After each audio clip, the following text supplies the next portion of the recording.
家楼下不太想。然后幸好我无肉不欢呢、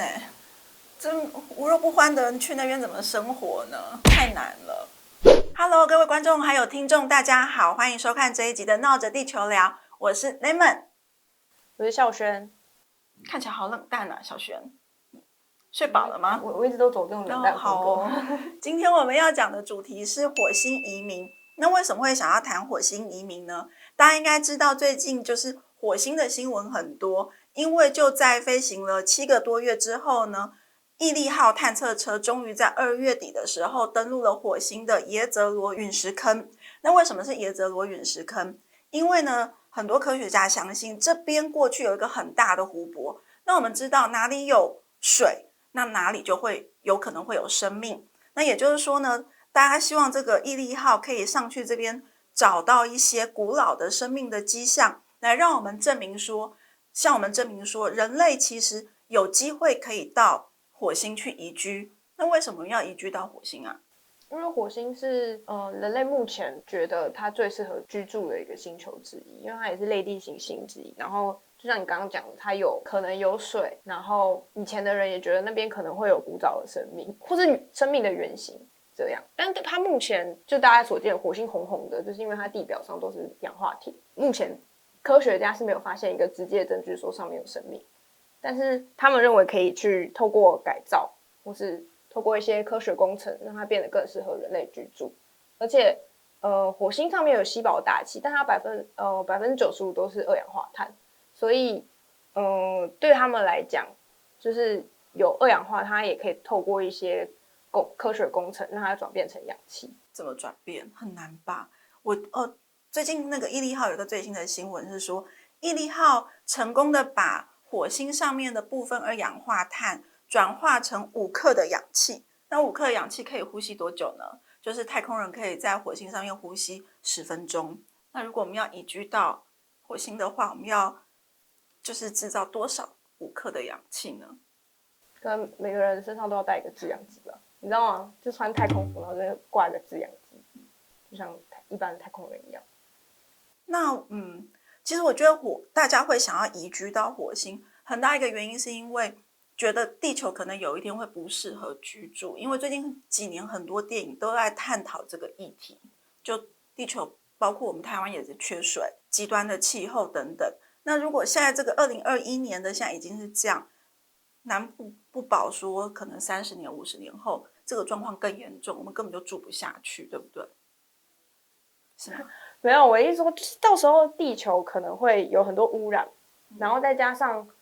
贫富不均的关系，就是资产会掌握在少部分人的手里，那底层的人就会越来越多。然后在这个情况下，就会有很大的动力去推动大家去新的星球发展。如果当时的科技可行的话，就像以前的大航海时代。对，因为到时候去的不一定是最有钱的人，虽然阿拉伯联合大公国。他也说他要送很多人上去嘛，他们很有钱啊。对，他们很有钱，可是对他们来讲，这就有点像是旅游，或是他们是以一个就是比较接近殖民者的自我认同去的。但是对于就是到时候可能50年后或者30年后的那些人会去的，可能都是一些收入比较低，然后生活环境比较差、生活条件比较差的人。他才有那个动力去说我要去到一个新的地方去发展去拓荒。然后马斯克也这样说，就是他现在累积这么多资产，包括投资比特币，然后卖车，他都是为了让以后的人可以跟他贷款，然后上火星。然后你就有点像以前那个你刚刚讲大航海时代，他们就会就是卖给你船票，然后你船票可能就是你到了新的地方之后，你再来工作还钱。所以你可能就是你在台北买不起房子，然后你就跟马斯克贷款，然后去买一个火星上的房子，然后在那边种马铃薯。所以以后大家都是马斯克的奴工，在火星上的奴工，对不对？可以这样解读吗？不行，我觉得马斯克是一个，就是他有一个非常进步的思想。他那个时候就会，他之前有写过说，所有人在火星上都是自由的公民，每个人都是人人平等的。所以我觉得他并不会以就是我是那个企业大财团，然后你们其他都是我的小员工的那种感觉，他有点像是他圆他的梦吧，就你是他的梦想的一部分。他一直有一个太空梦嘛。对对对对对，就是他说他要在火星上退休，他也要在火星上死，葬在火星。所以对他来讲，可能就是我们买了船票，然后搭7-8个月的太空船，然后去了火星之后，就是在那边建造一个城市，去完成他的太空梦，跟他一起完成梦想的感觉。他有说过 SpaceX 计划在2050年之前就要送100万人上太空，可是你看现在是2021年，我们距离2050年只剩下29年。那平均每年他要送3万多人上去，但是他现在一个人都没有送上去。我觉得马斯克他有一个很棒的特质，就是他敢做梦，就包括他就是想要造火箭，然后降低火箭的成本，然后让火箭投入商业使用，让大家都可以就是有钱，不要用太多的钱搭火箭去太空旅游。所以我觉得他很有信心能够在未来的30年找到一个奇异点，或是有一个突破的方式，让大家有那个机会去登陆火星。就我觉得短期之内说不定有可能。可是他有说过，第一次上火星可能会死一堆人，谁要是那个第一批被死一堆人的人呢？马斯克的粉丝吧，勇者。没有。可是这是一个就是有很大的吸引力啊！如果你是第一个登上火星的人类，你就可以上去的时候讲一句名言，然后接下来小朋友写作文都会引用那一句话，像阿姆斯壮这样吗？对，而且你是第一个，你就会被大家记住，就有自己的历史定位的那种感觉。那你的话，要是你会愿意上火星吗？但我觉得，你看没有水，没有氧气，也不知道要吃什么，也不知道住哪里，也没有漂亮的衣服可以买可以穿。没有我自己是连我家楼下都不太想。但是其实上火星现在最大要克服的问题，其实就是刚刚说的人类生存的要素：水、氧气、食物跟住所。你过去也是一个问题，就是因为火星距离我们它的那个轨道，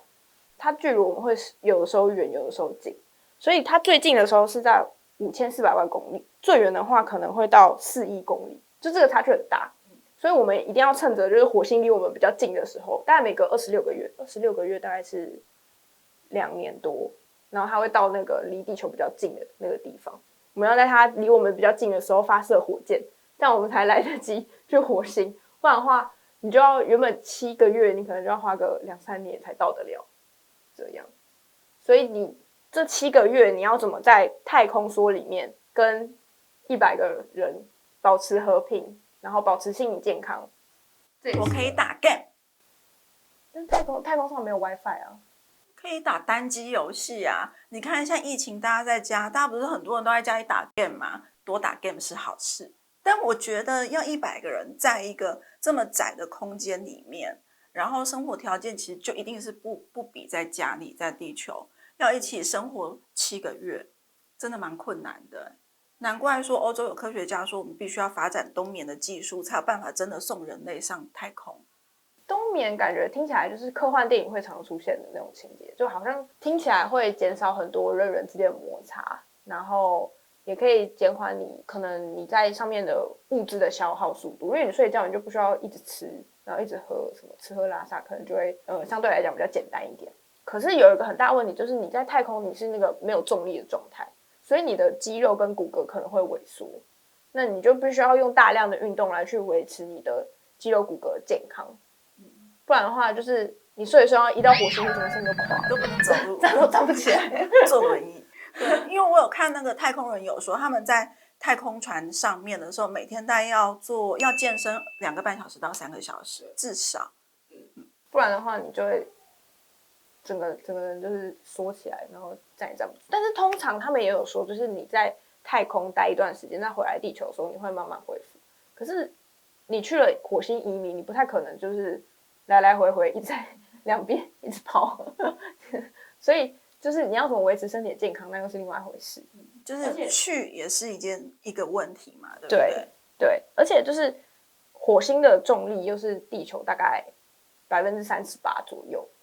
大概只有40%，所以就是你原本在这边可能跳起来可能30公分，那你可能一跳就是2层楼高这样。太好了，在火星上随时可以飞。但是因为你肌肉萎缩啊，你慢慢就跳不起来。所以这些问题其实还有待克服，对不对？如何取得水跟氧气、食物？其实电影那个《绝地救援》，麦克戴蒙那部电影，它有种马铃薯。对，但是在火星上面，你要解决吃的问题，你要有第一个是水嘛。那火星它表面上就跟沙漠一样干干的，它只有大概在极地的地方，它有那个固态的凝结成固态的冰跟二氧化碳，就是干冰。但二氧化碳融化之后也没有水，所以就是你要怎么去取得足够的水，然后是另外一个问题。然后水要怎么保存下来？因为火星上面没有足够的大气，它有大气层，但它的大气层很薄，大概只有地球1%。那所以就是你大气稀薄的话，它就没有办法保温，然后你也没有办法保住那个水，水汽就会一直散逸掉，所以你可能就要在温室里面种。那你的温室你要建的就是有办法抵挡那个狂风暴雨，那边应该很多风暴。那边再来就是它的温差非常的大。没有你要有大气，你才有风暴。其实火星的气候相对稳定。可是我看麦特戴蒙，麦特戴蒙有什么有风暴。好，他就是因为风暴把他的马铃薯园给毁啦。所以他当下非常的沮丧。然后地球上要送物资过去给他的时候，又降落失败。所以他再度陷入沮丧，他在那边孤零零一个人过了非常久的日子。你都没有看那一部吗？经典。我只知道他有种马铃薯，可是你在那边就是好，我们先假设我们是在那边移民，不是不小心落难的。那我们建了一个温室之后，你那个温室要有办法抵挡太空辐射，就是因为它大气很薄，然后加上它没有像地球它有磁场，地球的磁场就是南北两极嘛。那因为有地球磁场，它形成一个这样子的，我不知道什么理由，反正就是因为有磁场的关系，所以它可以抵挡太阳风。然后太阳风吹过来的时候，它就会跟就是磁场还有那个大气产生碰撞，就会产生极光。那也是因为有这个磁场的关系，所以我们的大气才不至于被太阳风吹走。可是因为火星它有部分的感应磁场，但是它不够强，它没有像地球一样的南北两极。所以它就很容易就是受到太阳风的侵蚀，然后你没有办法抵挡外太空的辐射，那你的马铃薯可能就会产生基因突变，然后就会开口跟你讲话，来吃我，或者自己长出2条腿之类的。就是你吃的那个有很多辐射的马铃薯，你自己会不会出状况，那又是另外一回事。那我们大家都变绿巨人，就是浩克。他不就是因为辐射还是什么，所以变超大只的吗？就是火星移民大概10年之后，我们地球人去验收，就发现，它怎么都长得不太一样。那还有一个就是怎么盖房子，我觉得，因为他那边就像你说的，一个是要抵挡太阳，要抵挡辐射嘛，再来就是温差很大，所以他盖的房子，他需要的建材应该跟地球的房子不太一样，这也会是一个问题。以及我们要怎么在那边盖房子？NASA 之前有举办一个就是房屋设计大赛，然后他就是让各个团队然后来去设计说，那我们在火星上会住什么样的房子？他们就主要是利用3D 列印的技术，他们就是在就地取材。火星上面有很多安山岩，它就是可能是火山喷发留下来的，然后或是他们也有一些沉积岩，因为以前火星也有水嘛，那他们就地用那些岩石，然后就有点像水泥一样把它搅碎，然后搅碎之后再当成建材，用3D 打印把它列印出来这样。然后他们建出来的房子就是大部分都是像个碉堡堡垒一样，然后都是最重要就是要能够阻挡外面的辐射跟外面的太阳光等等的，怎么样？我记得我好像看另外一部电影叫《星际救援》，我觉得翻译都好没有创意哦，一堆救援，布莱德比特演的。他到了外太空，但我忘了那个外太空是哪里。他们的基地是建在地底下就是你很担心的地底人，但他们就是把基地整个建在地底下，因为它是最安全的。这也是一个方法吧。你说往下挖吗？对，往下挖也可以，可是那这样子的话，你就要想办法把那些机械运上太空。就是你当然也可以，可能以后的技术也可以透过3D 列印把它列出来，就是你有设计图的话。但就是你要怎么把这些东西运上去，然后你往下挖之后，你的出入口还有你的电梯、你的设计，然后那你有电梯的话，你的能源又要从哪里来？那他们也有说，就是因为上面的太阳日照充足嘛，那我们可能就会在上面铺太阳能板来提供电，就解决了。说的也是，还有核能啊，核能，对不对？核能也是一个方法啊。对，但是核能，那你废弃物往哪里放？丢到外太空就变太空垃圾。但说到核能，就是因为那个火星的大气很稀薄，所以科学家那个时候就想很多方法要让它变得更温暖。因为变得温暖的话，就会有温室效应，你就可以保住就是里面的水汽，然后跟里面的气体，然后慢慢的就可以让火星变得更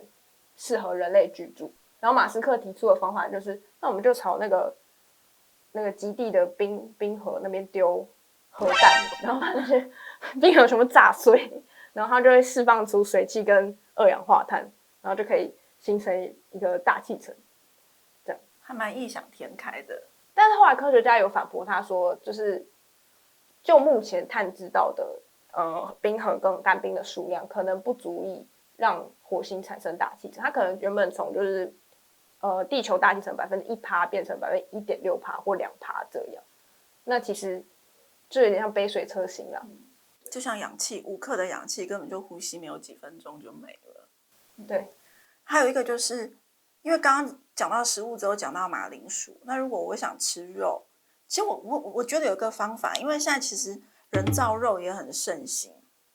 或许我们可以把这个技术移植到火星，我们在火星上也可以吃到肉。那你人造肉的就是原料是什么？大豆。对啊，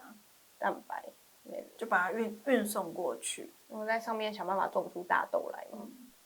然后用大豆合成人造肉。对，所以其实食物的问题看起来好像相对比较容易解决，对不对？食物跟居所比较难的，其实就是水跟氧气的取得。对，所以只要解决这2个，就是水跟氧气，基本上我们在不久将来真的就可以住到火星去了耶。但刚刚讲到就是有一群科学家跟建筑师，他就有出版一个火星生存指南，他就有提到说，以后我们去火星上面可能90%都要吃菜，我不要。然后剩下的10%可能就是肉类，但是那些肉类的取得不一定是人造肉，它可能就是因为你有温室嘛，你就可以在里面养牛、养鸡、养鸭，但是他们就是吃的那个比例会很少，就它更重要的是让人类觉得啊，除了我之外还有其他的物种，然后是一个心理价值，就是心理价值比较高的东西，就是比起食用它心理上的陪伴更重要。就是你就是每天看到一堆人嘛，但你如果看到一只鸡在飞，你就突然觉得好开心，这样就有点像养小猫小狗，然后也会让人就是为了要饲养这些鸡，然后那些鸡会下蛋或干嘛的，所以我有事情可以做。我不是只在那边种菜，因为种菜到时候可能也会就是透过机器啊，对啊，机器也可以协助啊，人工智能什么之类的。但是鸡的话，你很难说就是人工智能，因为毕竟它会跑嘛，你不能把它定在一个地方，你就给我待着。然后牛也要你偶尔也要放牧一下，你总不能就是你给我待着，所以它就会让人就是找到生命的意义，对，生命的意义。对，然后还有就是他说，除了植物之外，也有可能会吃到藻类，因为藻类也是比较好培养的东西，就是藻类其实长得很快。你不是也说还有什么霉菌吗？哦，对，科学家有发现霉菌在外太空的那个生存能力可能比人还要强，所以我们可以带 blue cheese 跟豆腐乳上太空，因为它都是霉菌。但你要有豆子，然后，不是，但是他们的那个霉菌不是真的只是霉菌，它可能是菌类，就是可能吃香菇啊、木耳啊之类的。就是你上火星之后，一天的配菜可能就是一颗蛋，然后菜、马铃薯，然后不行啊，我无肉不欢呢。这无肉不欢的人去那边怎么生活呢？太难了，你那个前置作业就要花很多时间。对，你可能要接受一段时间训练才能真的上去，除非就像你刚刚讲的，就是我们可以一觉醒来就到太空，但是对某些人来讲，这也是一个很可怕的事情，就因为你睡觉之后，你即便有任何危险，你都没有办法做出反应。虽然说就是在太空遇到了危险，你就上天堂啊！对，就是你叫醒来上天堂，就原本就说，哎，我要上火星，就一睁开眼已经上了天堂。好啦，你刚刚说你不会想要移居到火星，对不对？不一定啊，只是到时候就是20-30年后，我那时候可能已经中年了嘛。那我已经快步入棺材了，所以我还好。但你可能要思考，你步入棺材，你去火星干嘛？所以我说我还好嘛，但你比较会有机会思考这件事啊，因为30-40年后的地球可能真的是不宜居了嘛，对不对？所以你比较有机会思考。银翼杀手那样。那你有可能会上火星，可是我其实觉得啊，上火星除了我们刚刚讲的那4个生存的要件之外，还有一个就是心理素质。你心理素质要非常好，因为到那边去，它的整个社会形态可能跟我们现在地球上不太一样。首先人比较少，